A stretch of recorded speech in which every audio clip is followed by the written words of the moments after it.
Pembahasan kita kali ini adalah tentang memimpin anak-anak belajar mengenal Tuhan.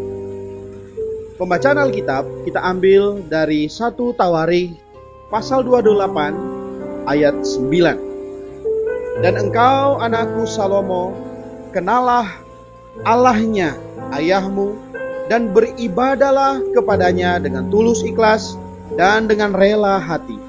Sebab Tuhan menyelidiki segala hati dan mengerti segala niat dan cita-cita. Jika engkau mencari Dia, maka Ia berkenan ditemui olehmu. Tetapi jika engkau meninggalkan Dia, maka Ia akan membuang engkau untuk selamanya. Demikianlah firman Tuhan. Saudara-saudari yang dikasihi oleh Tuhan Yesus Kristus, salah satu tanggung jawab orang tua adalah memimpin anak-anak belajar bagaimana mengenal Tuhan. Mesbah keluarga sesungguhnya berguna sekali.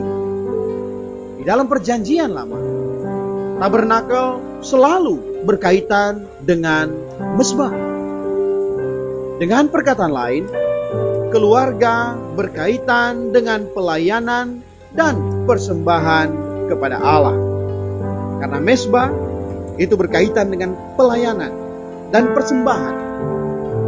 Karena itu, dalam sebuah keluarga, khususnya yang mempunyai anak-anak, tidak boleh kekurangan doa dan pembacaan Alkitab. Ada keluarga mengadakan apa yang disebut sidang keluarga, tetapi doa dan pembacaan Alkitab dilakukan terlampau panjang dan tinggi, sehingga anak-anak tidak memahami dan tidak mengerti untuk apa mereka duduk di sana. Itulah yang mengakibatkan seringnya sidang keluarga kita gagal. Karena itu, sidang keluarga harus memikirkan keadaan anak-anak. Apa yang Anda lakukan dalam keluarga haruslah sesuai dengan standar dan selera anak-anak Anda. Dalam sidang keluarga masih terdapat satu kesulitan lagi, yaitu kekurangan kasih. Yang menarik mereka ikut bersidang bukanlah ayah atau ibu, tetapi cemeti. Sebetulnya mereka tidak ingin datang, tetapi terpaksa oleh sebab cemeti. Kalau tidak ada cambuk atau cemeti, mereka tidak mau datang. Oh, itu tidak benar. Bagaimanapun juga, Anda harus mendatangkan mereka dengan menarik dan mendorong, bukan dengan memukul mereka. Dan jangan sekali-kali Anda menghukum mereka karena mereka tidak mau menghadiri sidang keluarga. Jangan-jangan setelah Anda menghukum mereka sekali, mereka akan tidak mau bersidang seumur hidup mereka. Karena itu, para orang tua harus menarik anak-anak datang. Jangan sekali-kali memaksa mereka, karena akibat paksaan akan sangat-sangat buruk. Sebaiknya tiap keluarga mengadakan sidang keluarga sehari 2 kali, yakni pagi dan malam hari. Pagi bisa dipimpin oleh ayah dan malam bisa dipimpin oleh ibu. Kita harus bangun agak pagi sedikit. Jangan setelah anak-anak makan pagi dan pergi ke sekolah, orang tua masih belum bangun juga. Jika Anda sudah mempunyai anak, Anda harus bangun agak pagi sedikit. Berilah sedikit waktu kepada mereka sebelum mereka berangkat ke sekolah. Sidang keluarga haruslah dilakukan dengan singkat, dengan hidup. Jangan panjang-panjang. Mungkin 10 sampai 15 menit sudahlah cukup. Ajaklah mereka masing-masing membaca satu ayat Alkitab. Sang ayah boleh memilih beberapa istilah untuk diartikan secara singkat. Kalau mungkin mereka bisa hafalkan, boleh juga. Tidak usah seluruh ayat, dan cobalah menyuruh mereka untuk mengingat makna suatu kalimat. Terakhir, ayah atau ibu bisa berdoa mohon Allah memberkati mereka. Pada waktu makan pun harus mengucapkan syukur. Baik makan pagi, makan siang, atau makan malam, harus bersyukur kepada Allah dengan hati yang jujur dan ikhlas. Pada malam hari boleh juga agak panjang sedikit. Ini biar ibu yang memimpinnya. Sidang malam tak perlu membaca Alkitab, tetapi perlu berdoa. Terutama para ibu harus berkumpul dan berbincang-bincang dengan anak-anak, dengan ayah yang duduk bersama-sama.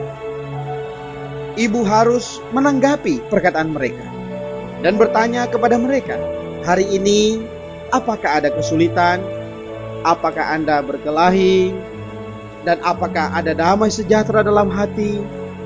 Ingatlah, jika sang ibu tidak bisa menyuruh anak-anak berbicara, sang ibu ini pasti kurang beres. Kita perlu juga membimbing mereka untuk mengaku dosa. Tetapi jangan sekali-kali memaksakan mereka. Karena pengakuan dosa harus sama sekali jujur dan spontan, tanpa berpura-pura. Biarkan mereka sendiri yang berbuat, agar tidak ada kepalsuan. Kalau ada, katakan. Kalau tidak, ya tidak usah dikatakan. Banyak kepalsuan dilakukan anak-anak karena paksaan yang keras dari para orang tua. Para orang tua harus dengan sederhana memimpin anak-anak berdoa satu persatu. Pokoknya setiap anak bisa berdoa sendiri. Yang terakhir, Anda sendiri mendoakan mereka, tetapi jangan terlalu panjang agar tidak membosankan mereka. Setelah mereka berdoa, barulah menyuruh mereka tidur. Orang tua wajib menunjukkan kepada anak-anak apa itu dosa. Semua orang berdosa, maka orang tua harus memperhatikan pertobatan anak-anak mereka. Orang tua harus memimpin anak-anak ke hadapan Tuhan. Dan pada suatu waktu, orang tua wajib menganjuri mereka menerima Tuhan dengan sungguh-sungguh.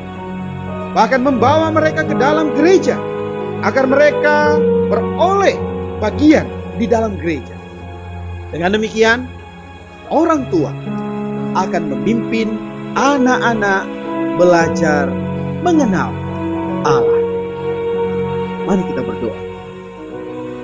Bapa, terima kasih karena Engkau telah mengajar kami dengan firman-Mu hari ini. Berkatilah firman-Mu ya Tuhan, agar menjadi pengalaman dan kenikmatan di dalam keluarga kami. Betapa kami masih perlu memimpin anak-anak kami mengenal Engkau sejak masa kecil mereka. Berkatilah ya Tuhan keluarga kami, agar setiap kami dapat menjadi orang-orang yang sungguh-sungguh beribadah kepadamu. Bisa menjadi orang yang taat dan setia mengasihi Engkau. Singkirkanlah pula sekatan di antara kami, sehingga kami bisa leluasa untuk datang kepadamu. Dalam nama Tuhan Yesus Kristus kami berdoa. Amin. Demikianlah firman Tuhan. Sampai bertemu di kesempatan berikutnya. Kasih karunia-Nya menyertai kita semua.